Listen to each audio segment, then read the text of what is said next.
kan sebagai bagian dari upaya kita bangsa Indonesia yang bagi umat Islam itu adalah bagian dari ibadah.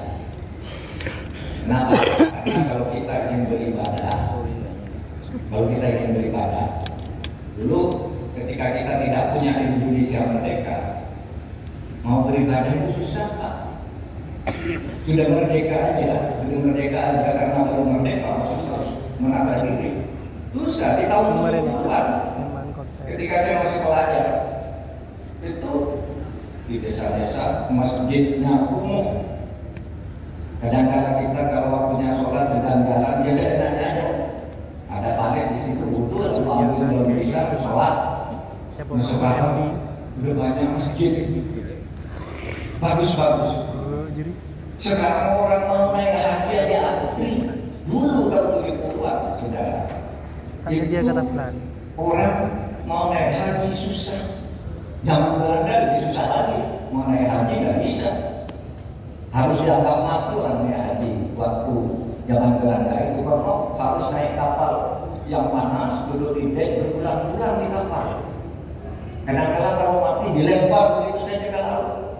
Sehingga di tahun 70-an itu saya masih menangi di Madura ini kalau ada orang mau pergi haji, dulu dibungkus dengan seperti jenazah lalu disolati seperti orang mati. Ketika ditanya kenapa itu, apa ada di dalam Islam orang mau haji kok disolati jenazah? Tidak ada. Kenapa? Itu muncul budaya itu di Indonesia karena waktu itu kalau orang mati itu biasanya tidak disolati, kalau pergi haji dilempar ke laut begitu saja. Tidak ada yang nyolat, oleh sebab itu disolati dulu. Dan sesudah Indonesia merdeka masih ada yang menganggap bahwa itu adalah bagian ritual dari haji, padahal dulu itu karena kejamnya penjajah. Sehingga karena Belanda dulu kejam, mau sholat susah, mau jadi pegawai susah, mau naik haji susah, mau sekolah susah, maka kita mendirikan Indonesia agar bisa beribadah dengan baik.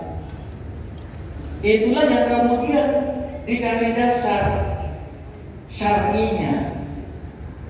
Kenapa saya harus mendirikan negara? Oh, dalilnya begini. Ma la yatimul wajib illa bihi fa huwa wajib. Kalau suatu kewajiban tidak bisa dilaksanakan kalau tidak ada satu syarat lain, maka satu syarat lain wajib.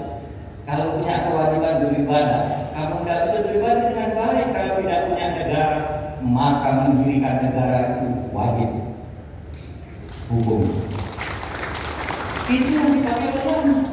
Lalu dikatakan Imam Al-Ghazali di dalam kitab Al-Ihya Al-Ulumuddin, beliau mengatakan begini, ad-dinu was-sultan awaman, melaksanakan ajaran agama dan mempunyai kekuasaan politik, as-sultan kekuasaan, tapi dalam konteks negara ad-din was-sultan kekuasaan politik, punya negara, tahu aman, dua saudara atau satu sisi dari seperti mata uang, dua saudara kembar. Apa? La yatimmu ahaduhuma dunal akhar. Tidak akan tercapai salah satunya kalau kamu tidak punya yang satunya lagi. Kamu tidak akan bisa beribadah dengan baik kalau tidak punya negara yang merdeka. Kata Imam Al-Ghazali. Tapi kamu punya negara yang merdeka, kok tidak ada nilai-nilai agama yang menjadi dasar perjuangan, itu juga negara tidak akan menjadi negara yang baik. Sehingga dipilah ad-din usul was-sultan haris. Agama itu dasar, atau ad-din aslun was-sultan haris. Agama itu dasar, negara itu pengawal bagi dasar peribadahan. Sebab itu mempertahankan negara itu menjadi wajib. Hubbul watan minal iman itu untuk Indonesia adalah dalam rangka itu, dalam konteks itu. Nah, saudara sekalian, karena kita wajib menjaga negara ini, tadi sudah disebutkan di dalam seruan Basra itu, sebentar lagi kita akan pemilu. Tahun ini adalah tahun pemilu dan pemilu tidak akan mundur, akan dilaksanakan pada 14 Februari tahun 2020. Sekarang pendaftaran sudah, nggak akan mundur lagi. Orang yang sudah terlanjur mendaftar pemilu dibatalkan dan bakal insya Allah. Kecuali ada gempa bumi politik yang luar biasa. Ya. Nah, mari kita gunakan pemilu ini untuk mencari pemimpin dan wakil-wakil rakyat kita yang bagus. Tidak usah bermusuhan satu sama lain. Kalau Anda mendukung si A, dukung saja. Kalau yang satu mendukung si B, dukung saja. Tidak usah bertengkar. Kenapa? Karena sama-sama mau mencari pemimpin. Cuma menurut Pak, misalnya Pak Rafiq mengatakan pemimpin yang baik menurut saya ini. Kata yang satu enggak ini. Kata yang satu lagi enggak ini. Kata yang satu ini enggak ini.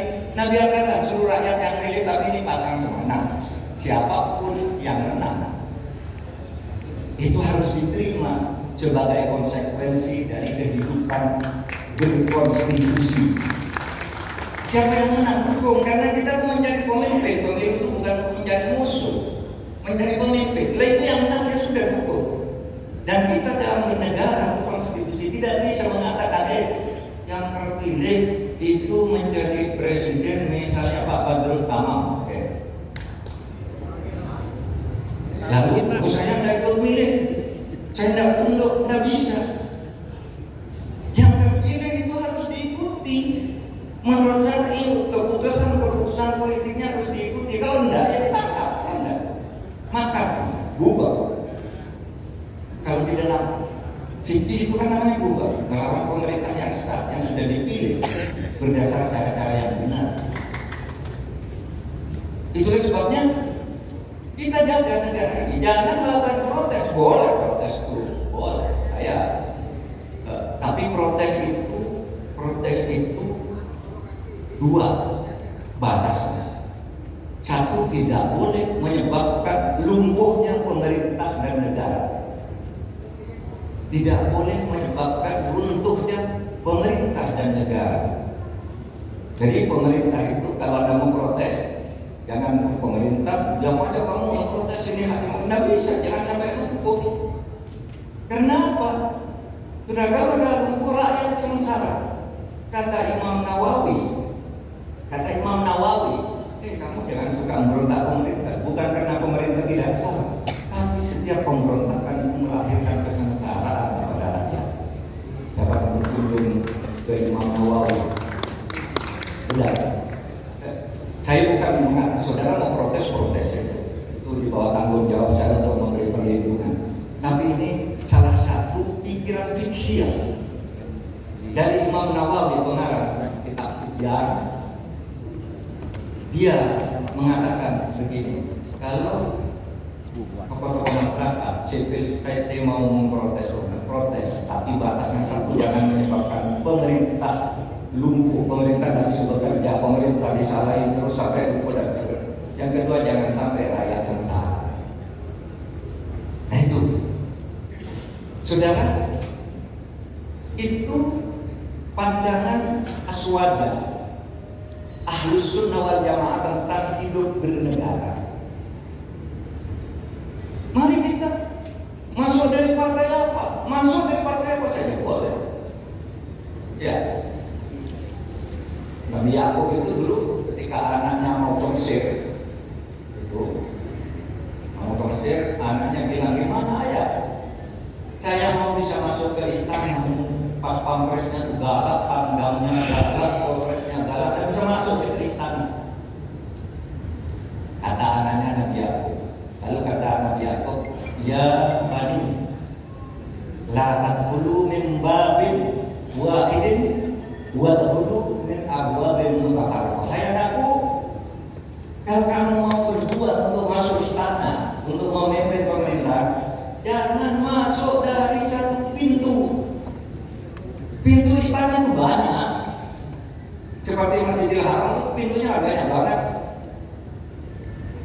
Masuk kalau di sini askarnya galak, masuk dari sebelahnya. Kalau sana galak masuk. Nah kamu berpecah saja, anak-anakku, kata Yakub. Wadkhulu min babin min abwabin mutafarriqah, masuk dari pintu yang berbeda, masuk. Nah mungkin yang di sana pas pampresnya galak, mungkin yang sana pas pamresnya ada. Masuk kamu, sudah kamu masuk, panggil saudara-saudaramu yang di luar. Sebab itu saya selalu mengatakan, kamu mau masuk partai PKB boleh, mau Demokrat seperti Pak Anwar Usman boleh, mau Golkar boleh, mau apa lagi B3 boleh, mau PAN tidak larang, PDI tidak wajib, Golkar tidak mubah, sama aja boleh. Yang penting tujuannya menjaga negara kesatuan Republik Indonesia. Orang Madura juga begitu, kalau sudah ketemu di Jakarta sama orang Madura, partainya beda. Tapi saya sering ketemu dengan Pak Sarul Kosasi, tugasnya beda. Dia dari Sumeneb, saya dari Pamekasan, dia di BPK, saya di pemerintah. Dia saling kontak. Gimana caranya nih agar Indonesia selamat? Gimana, apa yang bisa kita berikan ke Madura? Selalu ketemu nih kami, Pak Fata, Pak Arief dulu ketemu di Jakarta orang Madura itu. Apa itu Madura masalah? Pintunya beda, tapi tujuannya sama. Sama dengan membangun, memperjuangkan syariah di negara kesatuan Republik Indonesia.